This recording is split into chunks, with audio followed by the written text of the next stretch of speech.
savoir aujourd'hui, parce que depuis le début de cette annonce, je me demande ce qu'il y a derrière finalement cet accord entre Rishi Sunak, le Royaume-Uni, et le Rwanda. Est-ce que vous pouvez nous éclairer?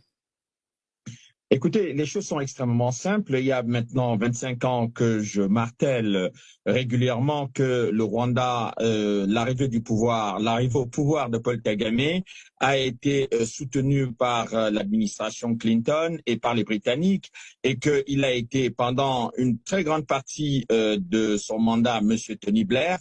Et Monsieur Tony Blair est devenu le conseiller, si vous voulez, bénévole d'après leurs propres termes, du président Kagame. C'est la première fois dans l'histoire de la Grande-Bretagne où on voit un ancien Premier ministre devenir conseiller d'un dictateur africain, d'un tout petit pays, évidemment sans enjeu sur le plan économique et sans avoir un poids politique. Donc aujourd'hui, nous avons la matérialisation effectivement de ce soutien, je dirais, acharné que les Britanniques et les Anglo-Américains de manière générale ont à l'endroit de Kagame, et c'est ça qui explique qu'ils aillent en quelque sorte contre tous les avis, y compris juridiques de la Grande-Bretagne. Oui, mais alors justement, expliquez-nous pourquoi, parce que vous le dites vous-même, ça peut paraître, vu de l'extérieur, étonnant. Vous dites un conseiller Tony Blair, conseiller bénévole, franchement, et on sait très bien qu'il n'y a pas de bénévolat comme ça, de désintérêt pur. Pourquoi une telle attention portée au pays du Rwanda? Quels sont les véritables intérêts derrière? Et écoutez, c'est très simple, encore une fois de plus, les véritables intérêts, ce sont les minerais stratégiques du Congo. Et comme vous le savez, le Rwanda occupe le Congo depuis plusieurs années maintenant, à travers différents groupes armés.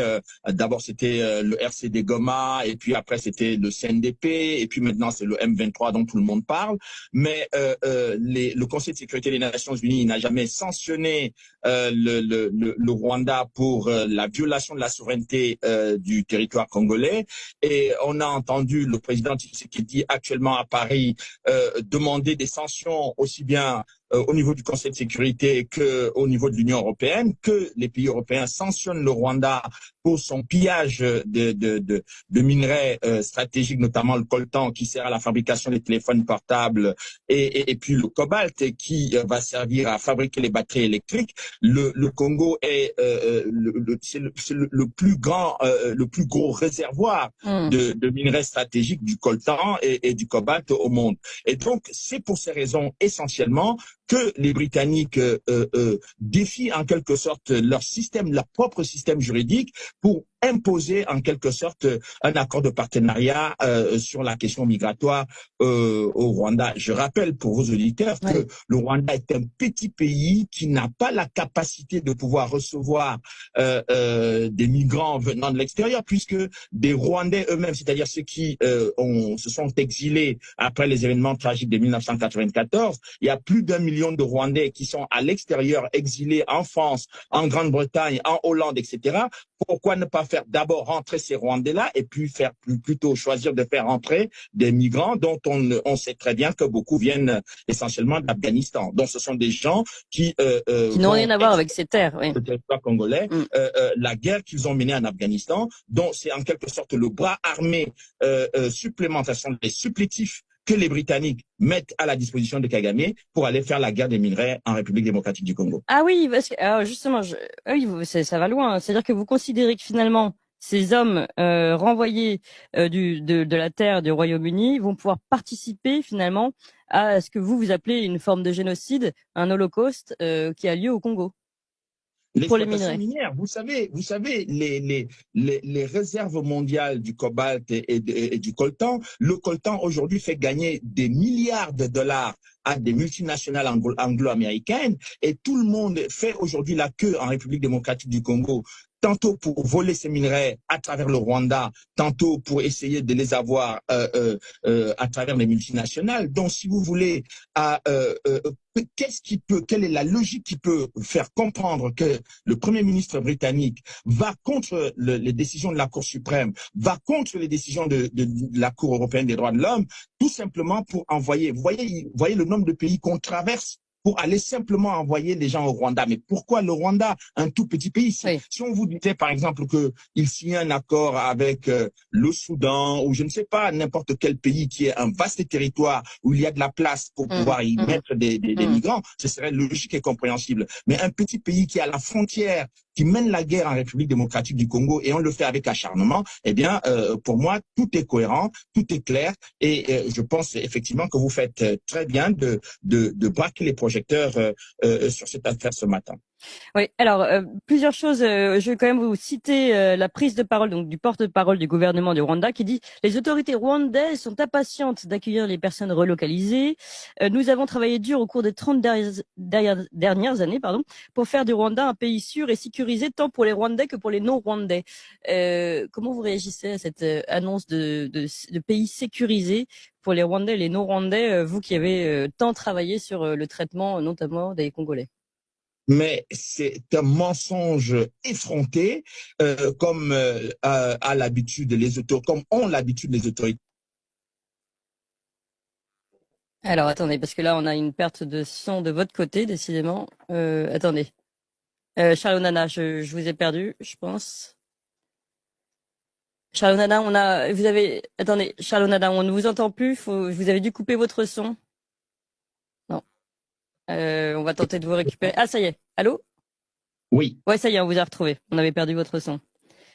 Oui, non, je disais que c'est un mensonge effronté. Oui. Vous vous souvenez très bien que le premier projet de loi qui avait été rejeté sous la pression des organisations non gouvernementales britanniques qui considéraient que le Rwanda n'était pas du tout un pays sûr, que le Rwanda était un pays où les violations des droits de l'homme étaient manifestes au quotidien et que pour ces raisons-là, on jugeait qu'il n'était pas acceptable d'y envoyer des migrants qui risquaient d'être renvoyés chez eux parce que le Rwanda est capable de dealer également encore avec les États d'origine pour avoir de l'argent, pour renvoyer ces migrants chez eux. Donc, vous voyez, c'est en fait, on a affaire à un État voyou et la grande difficulté aujourd'hui qu'ont les Britanniques, c'est de ne pas reconnaître que la raison pour laquelle cet accord a été fait avec le Rwanda, ce n'est pas tout simplement pour y envoyer des migrants. C'est tout simplement parce que les gens qu'on va envoyer, il faut regarder le profil des gens qui sont envoyés là-bas. On va envoyer des gens qui ont fait la guerre en Afghanistan, essentiellement, et qui sont rejetés par les Britanniques. Et donc, ces gens-là qui ont une expérience, une expertise sur le plan de la guérilla, de la lutte armée, eh bien, sont en capacité d'être utilisés comme supplétifs, soit des troupes rwandaises, soit du mouvement M23 que soutient le Rwanda sur le territoire congolais. Forme de milice armée. Pour les minerais. C'est une véritable mafia. Qu'on organise et donc à laquelle participe ici la Grande-Bretagne. Je crois qu'on a de nouveau coupé votre son. Mais le temps que vous puissiez récupérer votre son, je voudrais quand même. Ça y est. Je vais vous citer juste quelques chiffres pour finir. Les chiffres donc de ce contrat. Beaucoup nous disent combien ça coûte tout ça. Alors le National Audit Office, donc l'organisme parlementaire chargé du contrôle des services publics au Royaume-Uni, a estimé donc que le Royaume-Uni versera d'abord une somme fixe de 370 millions de livres sterling. Donc ça fait environ 430 millions d'euros dans le cadre de ce partenariat signé pour 5 ans. À cette facture s'ajoutent 20 000 livres sterling, donc environ 23 000 euros par personne renvoyée, et 120 millions de livres sterling, donc environ 140 millions d'euros, une fois les 300 premières personnes relocalisées. On est franchement dans des chiffres immenses pour renvoyer et, entre guillemets, prendre soin de ces migrants renvoyés. Et donc là, c'est vrai que ça va dans le sens de ce que vous disiez sur un intérêt derrière. Vous voyez très bien que quand vous connaissez les Britanniques et leur façon de sont des gens pragmatiques, ils ne peuvent pas mettre autant d'argent dans un projet ou dans une idée sans avoir un retour sur investissement. Donc là, il est clair que si on dépense autant d'argent pour un petit pays que l'on ne connaît qu'à cause de ces atrocités, eh bien, c'est que effectivement, ils ont décidé non seulement que le Rwanda devienne la poubelle de la Grande-Bretagne pour envoyer tous les indésirables, mais aussi, je dirais, c'est la manifestation claire du soutien accordé au Rwanda et par les Anglo-Américains depuis 30 ans. Et c'est ça que tout le monde est en train de voir aujourd'hui, puisqu'ils passent en force dans toutes les institutions britanniques pour obtenir cet accord et ce partenariat. Et pour avoir justement toute l'histoire de ces 30 dernières années et de ce partenariat qui se joue entre le Rwanda et les Américains et les Anglais, eh bien, je renvoie évidemment à votre livre Holocauste au Congo, l'omerta de la communauté internationale. Une dernière chose, Charles Onana, finalement, on comprend mieux parce que Rishi Sunak, c'est pas l'extrême droite, hein, c'est pas le Rassemblement national en France. Donc c'est vrai quand même, on se demandait pourquoi d'un seul coup il s'intéressait au renvoi des migrants. Et finalement, on comprend mieux à partir du moment où il y a un objectif finalement économique et financier derrière.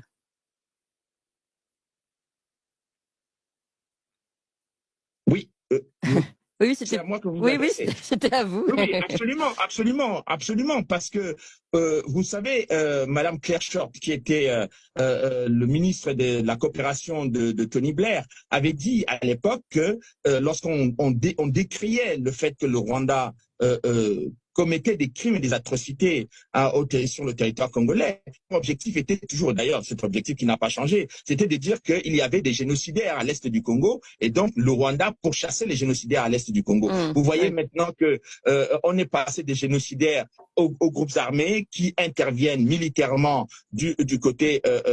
Alors cet argument, il n'est plus crédible et il est étonnant qu'en France, tout le monde sait, en tout cas, je pense, je parle des hautes autorités françaises, puisque les rapports des Nations Unies qui sont publiés depuis 2001 expliquant que le Rwanda pille les ressources naturelles en République démocratique du Congo, s'empile sur les bureaux des Nations Unies. En France, tout le monde le sait. Et si vous vous souvenez bien, Nicolas Sarkozy avait évoqué en 2010 le fait que le Congo devait partager ses richesses avec le Rwanda. Donc, quand vous ajoutez tous ces éléments, vous les mettez bout à bout, vous constatez, vous comprenez la logique et la cohérence avec laquelle les Britanniques s'acharnent à envoyer les migrants là-bas en payant très, très, très cher. On arrive à l'extrême de l'ultralibéralisme où finalement les migrants qui peuvent être dangereux dans un pays sont récupérés pour être le bras armé d'une dictature ailleurs. Ça, c'est quand même ultra cynique et c'était vraiment très très important qu'on fasse ce point avec vous, Charles Onana, aujourd'hui. Merci beaucoup. J'espère que cet éclairage va être compris de beaucoup parce que c'est important de mieux voir ce qui se passe devant nos yeux, justement. Merci beaucoup, Charles Onana, et je renvoie tout le monde à votre excellent livre qu'il faut lire, je pense, vraiment, Holocauste au Congo, l'omerta de la communauté internationale. C'est affreux, mais il faut le lire pour comprendre. C'est aux éditions L'Artilleur. Merci, Charles Onana.